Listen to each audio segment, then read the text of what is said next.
Welcome back to They Reminisce Over You, a podcast that takes a nostalgic look back at the best in music, movies, and TV from the 80s, 90s, and early 2000s, aka stuff that old hips like. I'm Christina. And I'm Miguel.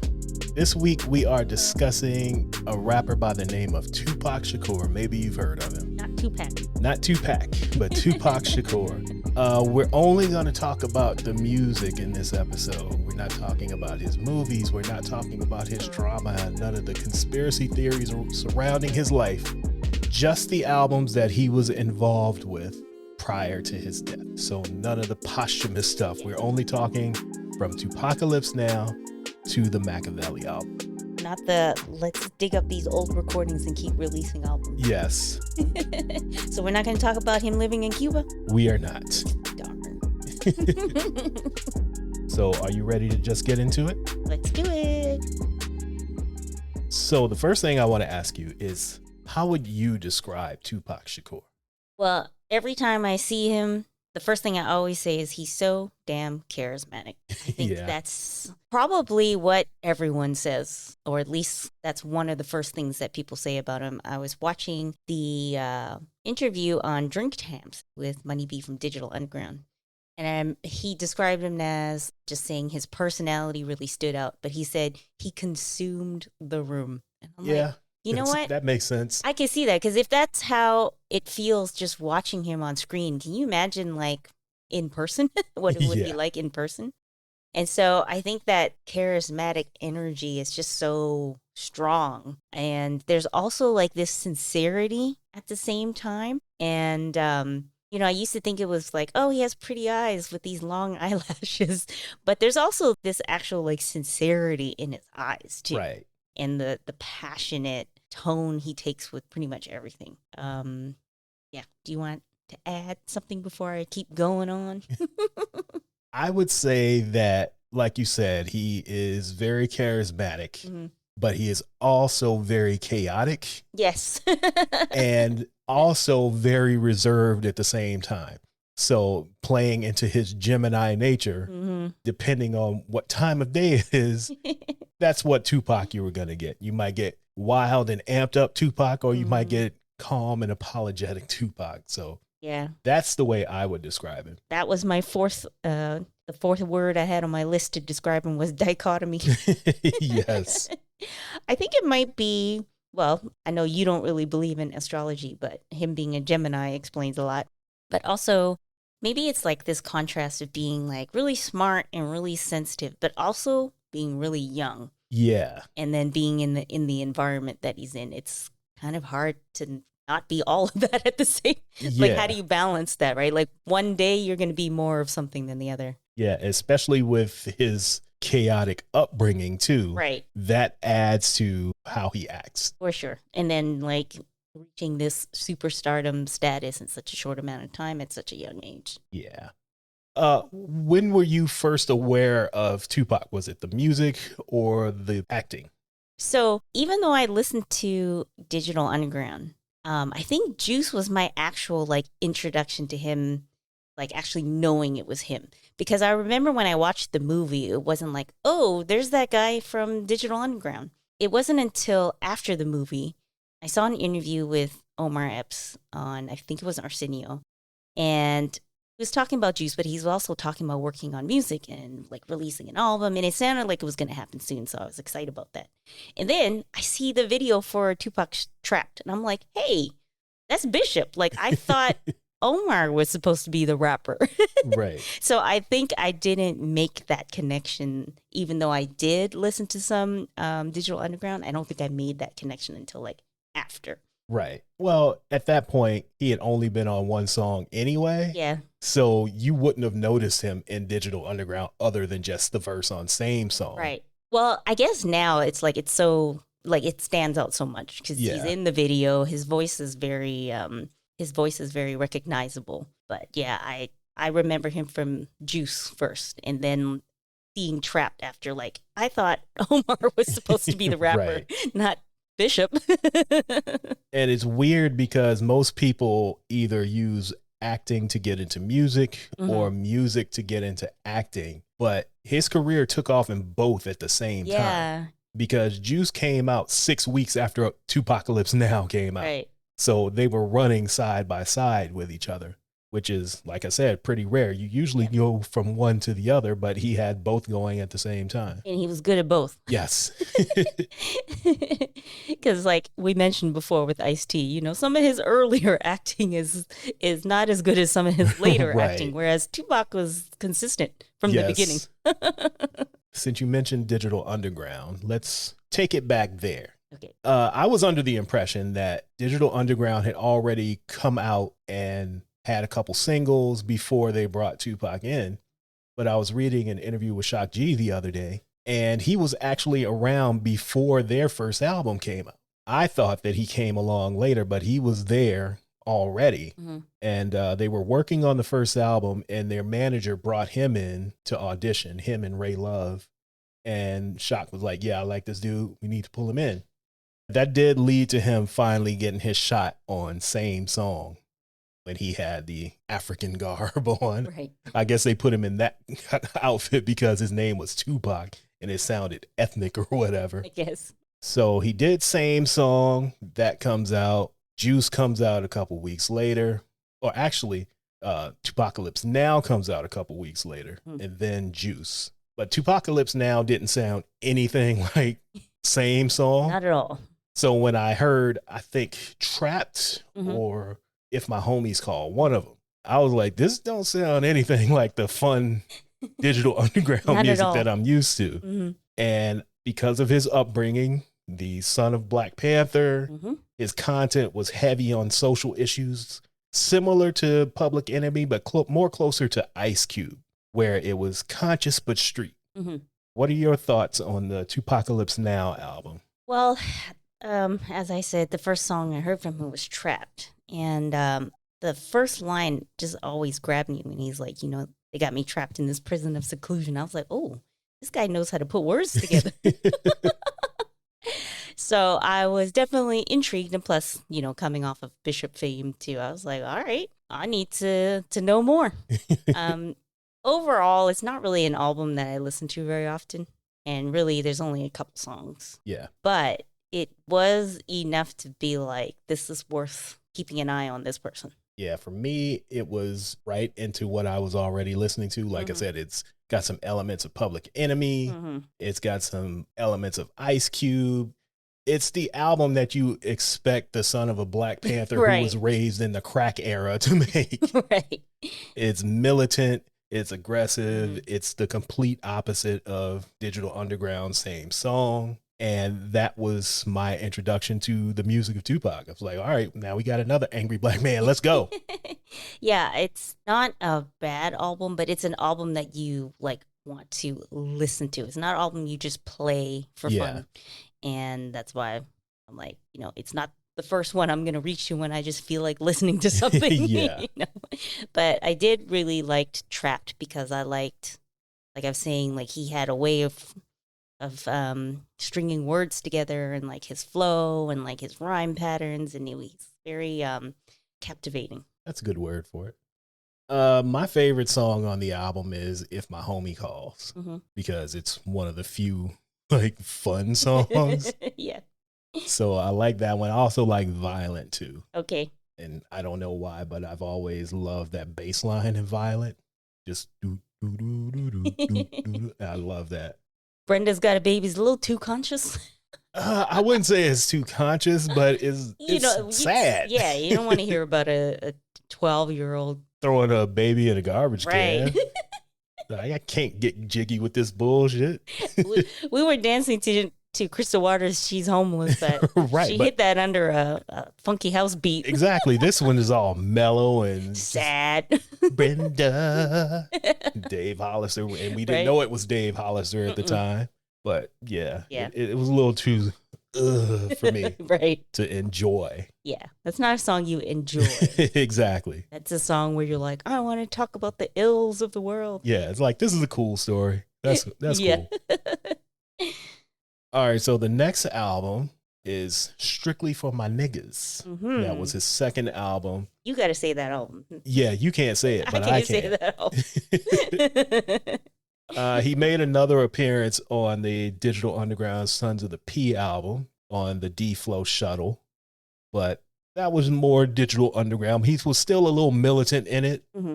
but this album basically is where the Tupac that we know now exploded, because the production was much better than the first album.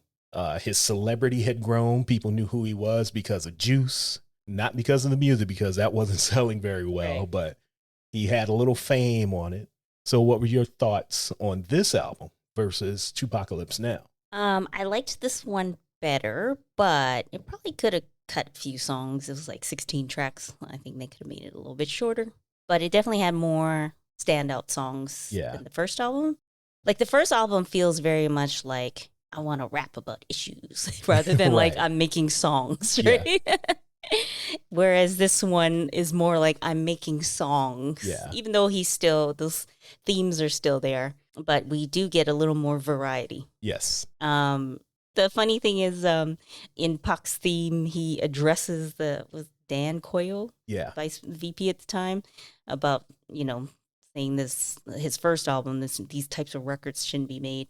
But the funny thing is, as you were just saying, the first album wasn't even that popular. Like, who told him about this album? Well, there was a case in Texas where someone killed a cop. And his defense lawyer said that listening to Tupacalypse Now made him want to go out and kill a cop. Okay, because I'm like, who put this album on his radar? So that's how it became like known as this cop killer album and whatnot. Okay. They were trying to use it as a defense, saying it's Tupac's fault that I killed this cop. But that's how it ended up on Dan Quayle's radar. He wasn't just sitting around watching Yo MTV Raps and was like, who is this jigaboo talking about kill the cops? That's what I'm saying. I was like, who told him about this? Yeah, it was a big thing. All right, well, in this album, he comes back with Holler If You Hear Me, which is kind of a call to arms. Yeah, there's a few songs on this album that it's similar to the first one, but it's a little more organized. Yeah. Like, I have a plan now. Yeah. So that song's actually one of my favorite Tupac songs. I just love, like, there's this energy. And what I was saying with his way of, like, his flow and his way of rhyming, his rhyme patterns and stuff, you really hear it in this song. And I just saw the video for the first time yesterday when you were telling me, wait till you get to the part of him twirling the cop hat around and dancing at the same time, and saying that pretty much encompasses who Tupac is. Yep, like, haha, come get me, pig, while he's twirling this policeman's having a good cap. time and dancing. Yeah. Like, I dare you to come get me. Yeah, I always associated that song with the Above the Rim movie, even though it's not officially on the soundtrack. They played it throughout the movie. So I always associated with sports and basketball, basically. Okay. So when I watched the video, I was like, no, this song is completely different from sports and basketball. Yes, yes, it is. I'm like, this is, like I said, a call to arms. Yeah, it's basically rallying the people. You're going to accuse me of being a cop hater. I'm going to show you a real cop hater in this video. So that's what it was. And so that's actually one of my favorite songs on this album, and just one of my favorite Tupac songs in general. And I'm sure you could figure out what the other two favorite songs I have. I'm going to say I Get Around and Keep Your Head Up. How'd you know? Because that's everybody's favorite songs from this album, except for me. What are your favorite songs then? Not songs. I do like those two. Okay. But it's not at the top of my list like it is for everyone else when they talk about this album. For me, it would be Peep Game with Threat, representing 93, because I love that Scarface sample. I got a head, but ain't no screws in it. And Holler If You Hear Me. So those are my three favorite songs from this album. That Papa song featuring Mo Preem, a.k.a. Mo Sadie's the Mellow, quite the nice fellow. I really don't like, and we'll get into this later, I don't like Tupac songs where he's on it and someone is not on his level. Like, I was cool with Ice-T and Ice Cube and Threat being on this album. Mo Sadie's the Mellow, quite a.k.a. the nice Wicked, This AKA man, Mopreme. he done had so many names. Every album, he's got a different name. But I'm not trying to hear that level of rap with Tupac. I'm so sorry. It just brings him down. And it's like a sad song too. It is. It's like, fuck my dad. So, I mean, I'm sure it works for some folks, but I don't really, it's not a song I need to be listening to all the time. And I get it. It's his stepbrother, so he's going to bring him along with him. But I don't need to hear it. I don't need to hear it. I think isn't it the last song or like second last song? End, isn't it? It's close to the end. If it was the last one, you could just stop. But at the same time, this is the era where the star of Tupac was born. Like, he changed his cadence and delivery from the first album. His voice was a lot stronger. And just like I said, slowing down the flow was key. Yeah. And you could hear it in songs moving forward too, like the Above the Law, Call It What You Want. And side note, I told you this yesterday. Tupac is the first person to say G-Funk on a record on Call It What You Want. Of course he'd be the first one. Yeah, 187, who's in Above the Law, said that when they were writing the song, Tupac asked them, what do y'all call your music? And he was like, G-Funk. So he wrote it and put it in the verse. Okay, so, I mean, technically, he said it publicly. He's the first person to say it publicly. He's the first person to say it on a record. So. On a record, yes. Okay. But they were already calling it G-Funk. Right. And then Dre got the credit for it, which we've talked about in yes. other episodes. But Tupac was the first person to say it in public on record. Okay. That's all. Okay. A little, the more you know. Yes, exactly. I think it's time for us to take a quick break because I need some water. Okay. And we'll be right back. This is They Reminisce Over You. I'm Miguel. And I'm Christina. We wanted to take a minute to make a small request of all our listeners. If you're listening to us on Apple Podcasts, Spotify, Goodpods, or Podchaser, leave us a 5-star rating. You can also leave a review as well on Apple, Goodpods, and Podchaser. Ratings and reviews will help us with discoverability, and we want to get this out to as many like-minded folks as we can. We want to get on the first page of these podcast apps. And to move up on the charts as well. So help us get the word out. Make sure to follow and interact with us on social media. Also, check out our website, troypodcast.com. It's where we post links to a lot of the things that we mentioned in the show, as well as transcripts and themed playlists that supplement our episodes and more. Thank you again for your support. All right, and we are back, and now we're going to talk about Thug Life Volume 1. This is when he decided he was going to put his crew on, his brother and Rated R and Macadocious, in a crew called Thug Life. I wasn't a fan because, like I said, I don't like when he tries to bring people below him in. Right. I need same caliber of rapper with Tupac. Yeah. So all the songs on this album, I only like his verses. I don't think I ever even listened to this album until yesterday, because the only song that I know and like is Pour Out a Little Liquor, but I associate that with the Above the Rim soundtrack. Yeah. So I was just like, I always forget that technically is a Thug Life song. Right. And not just Tupac and Friends. Even when I was looking at this, I was like, Thug Life. I'm like, oh yeah, those guys. Yes. Yeah, this was kind of the transition into the dark and depressing Tupac. Yeah. Because you had How Long Will They Mourn Me, Cradle to the Grave, Pour Out a Little Liquor. So we're starting to kind of drift away from the militant, raise a black fist in the air music to I'm in the hood and this shit is wearing me down. I'm sad. Yeah. Tired of this shit. Like, I'm trying to be a strong young black man, but this is wearing me down. Yeah.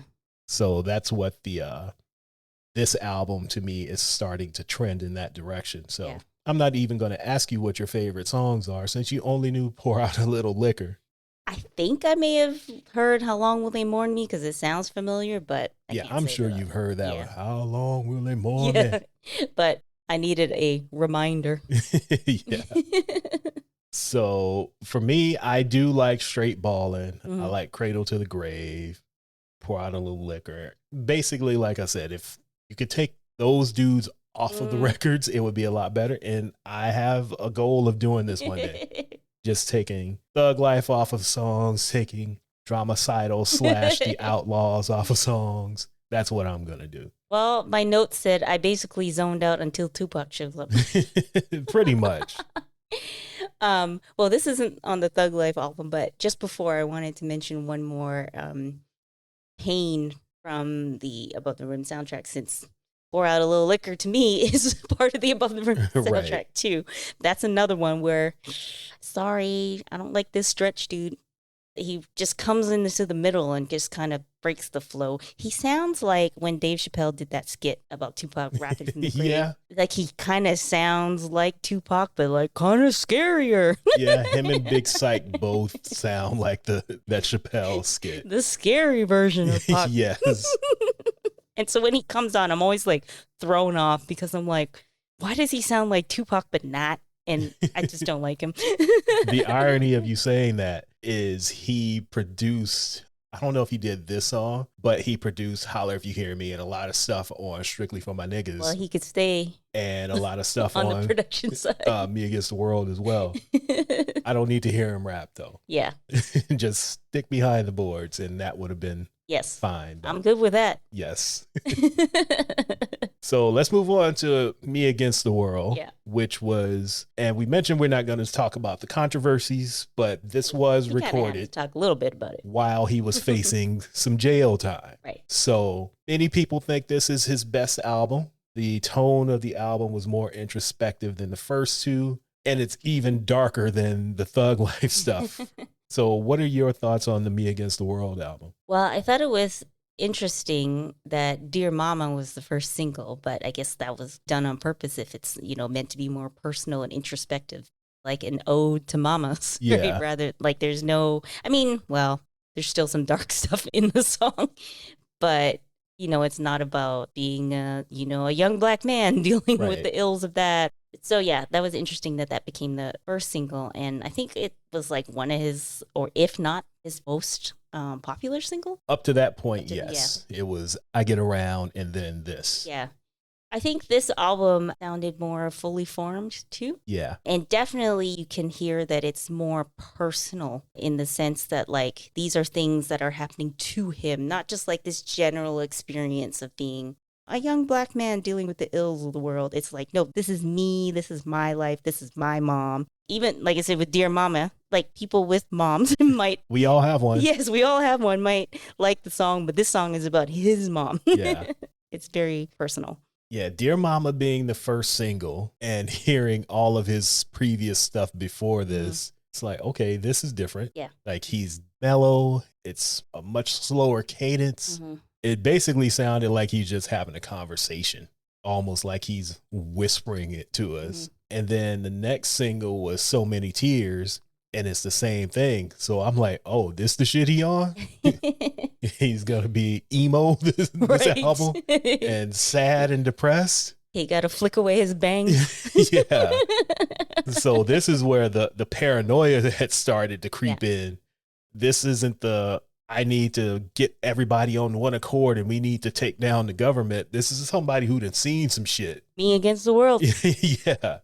And it's like, I need to take care of me and my circle and close ranks now. Yeah. And that's what this album sounds like to me. Yeah. It sounds like he's working through some depression, even like old school. That's supposed to be an up-tempo, here's my influences from New York hip hop, but that sounds forced too. Yeah. But yeah, that's just where he was at the time. So, and I've already mentioned that Dramacidal is on this album.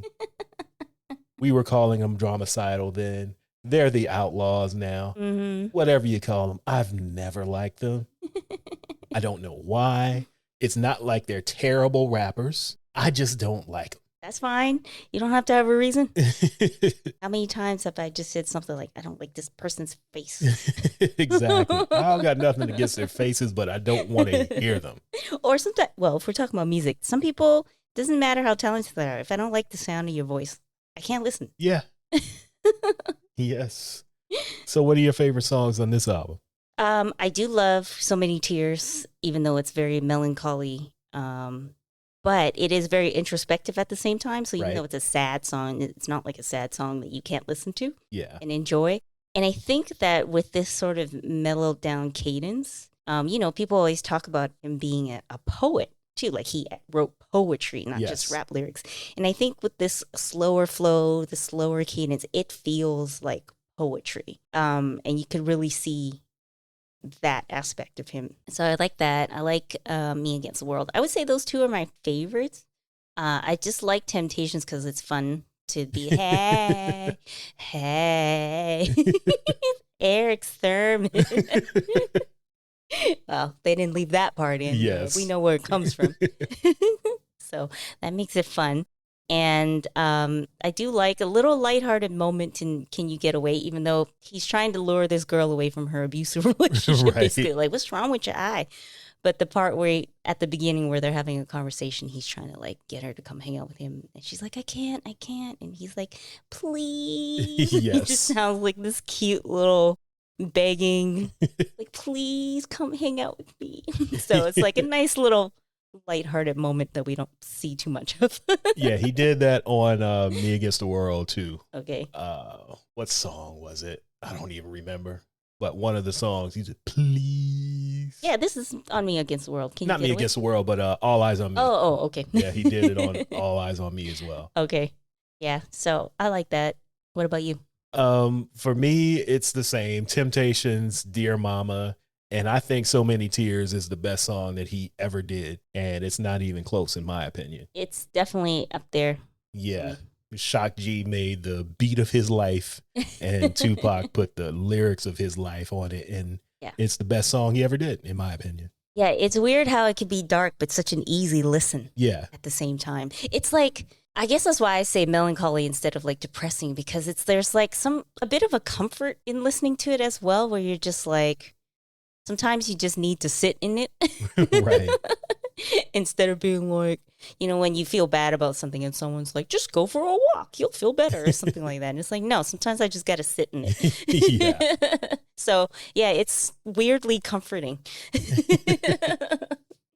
Some of the other songs in this era that I really like, this is also when the shit-talking Tupac starts to come out more. Not necessarily on this album because, like we said, it's dramatic and melancholy. But songs like MC Breed, Gotta Get Mine, Dusted and Disgusted with E40, Coming Real Again by MC Breed is peak shit-talking Tupac. All right. Like, he's not even rapping on the song. Mm-hmm. The hook is literally him just talking shit in between Breed's verses. And it's peak shit-talking Tupac. If you haven't heard it, I suggest you check it out at some point. Yeah, Gotta Get Mine is one of my favorite Tupac songs ever, too. I gotta listen to Dusted and Disgusted just for that song title. Typical E40. It's E40, Tupac. Who else is on that song? I think Mac Mall is on it. Okay. Sugar T. The usual Bay Area representers. So let's move on to possibly his biggest work, the thing that he's most well known for, his post-prison revenge tour, All Eyes on Me.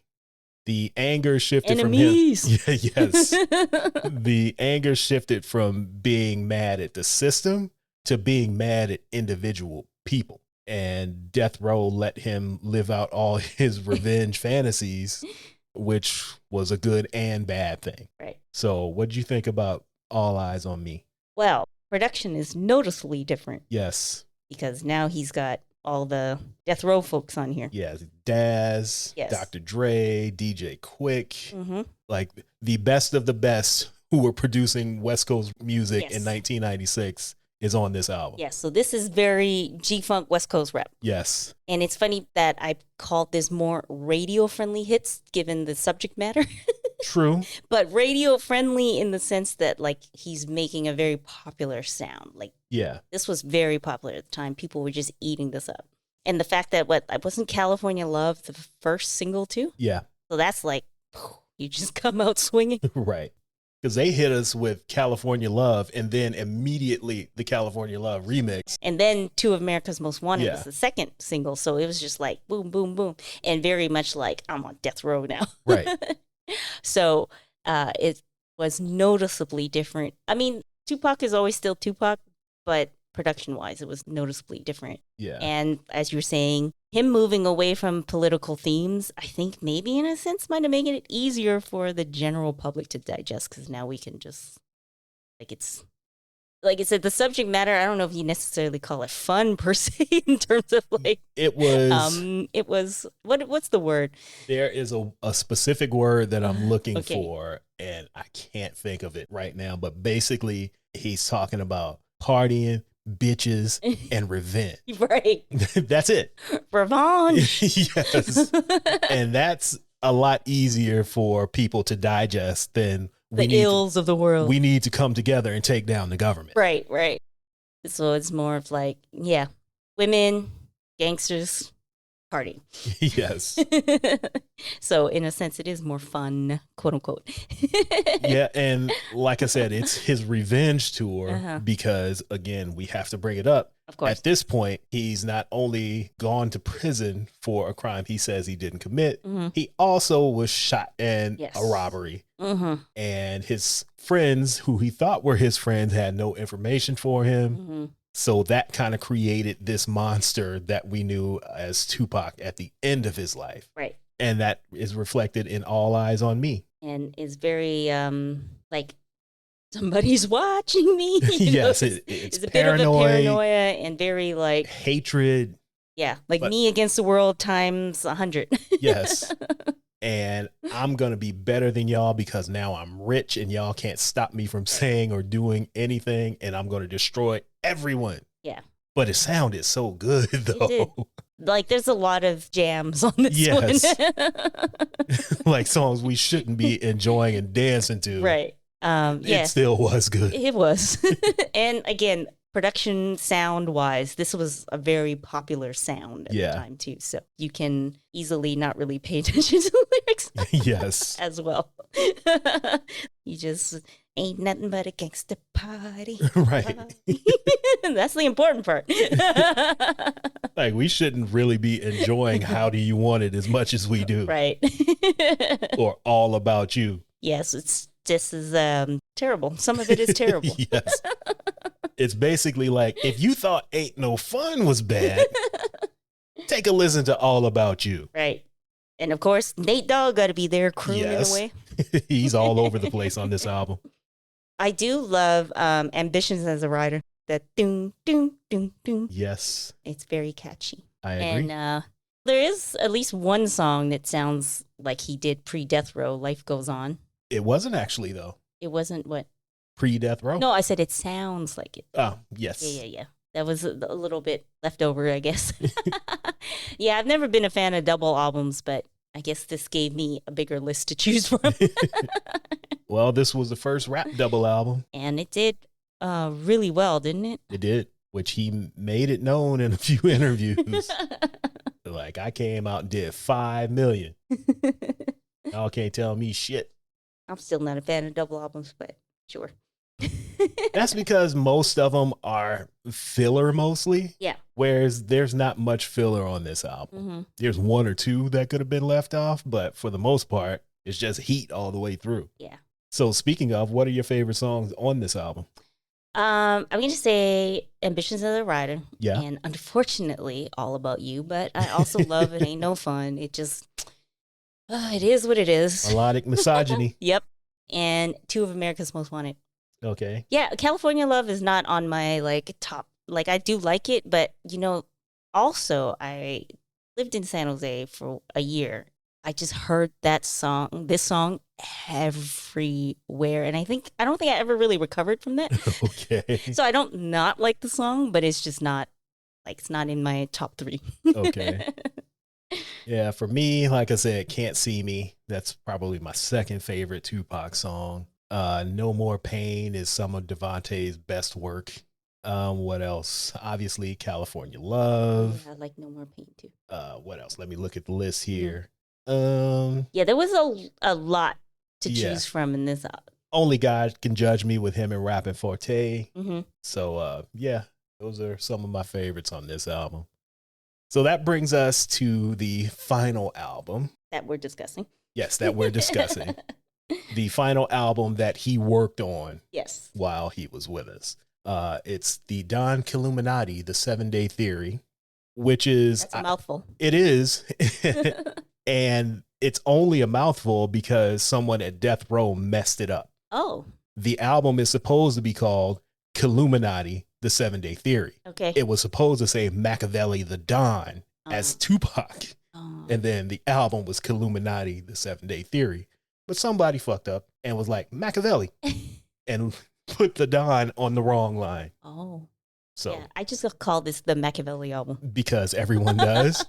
Because who wants to say all of that? I ain't. Even when I was like looking for it on Tidal just to listen to it, and I was like trying to type it, I'm like, what's this called? I was like, okay, I'm just going to search for Machiavelli. Yeah. And then I kept spelling Machiavelli wrong, or the way he spelled it, I kept spelling it that wrong, but I eventually found it. Yeah. So yeah, the title is a mistake, but it does represent the fact that it was recorded in 3 days and mixed in 4. That's crazy. So that's where the title actually comes from. Okay. The story goes that he just wanted to get something out. He wanted to put out a mixtape, and he recorded something real quick and just in the studio recording a whole bunch of stuff. But there were some producers in, like some new Death Row producers in what they call the whack room. And basically nobody wanted to work with them except for the people who had just gotten signed to Death Row. So they're like the B team. They weren't even the B team. They were, the D team. And apparently Daz and Snoop and the Dog Pound were locked in one side of the studio. And Pac was like, go get them niggas out the whack room and brought them in. And they put this album together in 3 days. Not bad for the producers in the whack room. Yeah. I saw an article that was like, maybe they were in the whack room for a reason because nobody wanted to mess with them. Right. But Tupac brought the greatness out of them. It worked. Yeah. Because there's some songs on here. It is. It's a lot of good songs on the album. The only issue I had with it is it sounds unfinished. Like, at least when it first came out, I listened to it again earlier and it sounds like it's been mixed a lot better. Right. But listening to it for the first time, it just sounds unfinished, at least to me. It sounded really hollow. Was the album completed in terms of like all the mixing and stuff before he passed? Allegedly it was, but it wasn't supposed to come out when it did. After he passed, that's when they rushed it out. Right. So I don't know if the final mastering was done correctly. We already know that the album title was incorrect. Yeah. So maybe it was a bit rushed. Yeah, because I had a friend who had 4 15s in his trunk and a huge amp, and we're listening to it, and it's like, this shit don't thump at all. So we're like, okay, maybe they just didn't finish it and put it out as is. That's always been our theory. But like I said, it sounds a lot better listening to it now. You have any thoughts on this album? This gave us Jay-Z of Hawaiian Sophie fame. I love that line. That just makes me chuckle every time. I mean, he said a whole bunch of shit, but that's the one piece that always stands out. Big Little Whatever, Jay-Z of Hawaiian Sophie fame. So rude. Immaculate shit talking. Here's a little note from Wikipedia that I did not know. Okay. None of its singles charted in the Billboard Hot 100, but charted within the top 20 UK singles chart. That's random as hell. They were rocking with Pac in the UK. I guess so. Or Machiavelli. Yes. I'm like, what do you mean none of the singles? Not even To Live and Die in LA? That's one of my favorite Tupac songs. Yeah, I can see that one not going over too well outside of LA. Since it's a love letter to LA. Yeah, but what about all the people listening to it in LA? They couldn't get it into the Hot 100? Apparently we didn't. Get it into 99? Apparently we did not. What about Hail Mary? None of those, Come apparently. Which is funny because all of his albums went to the top of the charts after he passed. Yeah. But I don't know why none of the singles did, but... Yeah, I'll have to verify it because I just saw it on Wikipedia. Yeah. I didn't have multiple sources. Okay. But yeah. Well, I already said To Live and Die in LA is one of my favorite Tupac songs, period. So obviously that'll be one of my favorite songs on this album. And I do enjoy all the people shouting on Toss It Up. You got Aaron Hall, Casey, and JoJo, like the kings of shouting. And then Danny Boy doing his thing. Have you heard the original version of Toss It Up? I don't think so. So basically, when Dre left Death Row, he had the beat for No Diggity. Okay. And that was just in the studio somewhere. So when he left, he sold that beat to Teddy Riley. Mm. And they went on to make No Diggity. So what these nignogs did is they took the beat and then put Toss It Up out on that beat. They played it on the radio for probably a week or so in LA. I don't know if they played it anywhere else, but Power 106 definitely played it. And then they stopped playing it. And when they started playing it again, it was the version that's on the Machiavelli album. And I just assumed it was one of those situations where they just decided, let's remix it. And the remix took off and was better. No, they got a cease and desist and was like, this beat is not yours. It's not yours. Change that shit or there's going to be repercussions. So they ended up changing the beat. Okay. But if you listen to the original, which is available on YouTube and other places, it's basically No Diggity. Okay. I feel like we've had this conversation before, so I probably have heard it, but I can't think of it right now. I don't know. I can't confirm. I also like Me and My Girlfriend. Yes. And I do like Hail Mary. La, la, la, la, la. Well, you know my beef with Hail Mary. The Outlaws. As usual. I mean, we're going to sit down and take a week or so and just edit out all the things we don't like. Yes. In all the songs one of that these we do days, like. I will do it. One of my other projects, sidebar, is I would like to remove He Who Will Not Be Named off of Aaliyah's first album. That was going to be tough, though. I know. That's going to be hard. The technology we have doesn't separate the vocals. Yeah. It puts all the vocals on one layer, but I don't know. Maybe I could just shorten some stuff or at least like remove the obvious stuff. Right. Anyways, back to Machiavelli / Yes. Tupac. So what are your favorite songs? I'm going to go with Blasphemy. Okay. And Against All Odds, just because he was naming names on this record.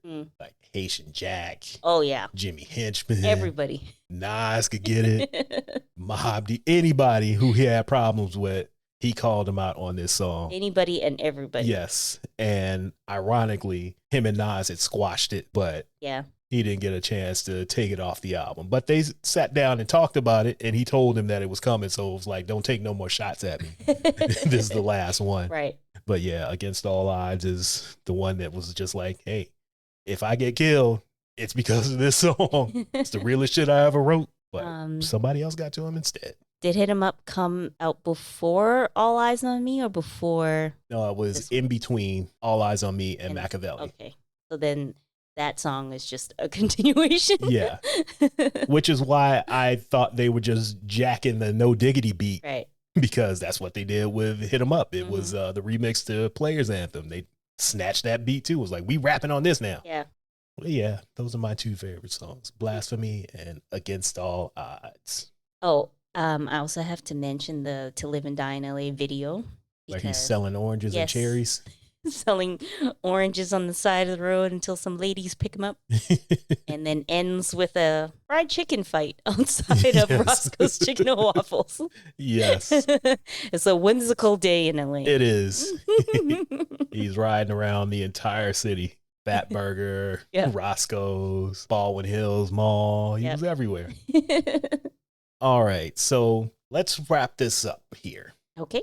Closing in on an hour. It's probably going to get edited down, but I think it's time to wrap it up a little bit. So what are your thoughts, your final thoughts on the brief career of Tupac that spanned from 91 to 96? I think at the time we didn't realize like the levels of what he did because we were, somewhat around the same age as him.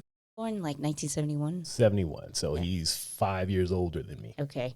But we feel like peers or whatever. So looking back, you're like, he was so young. Yeah.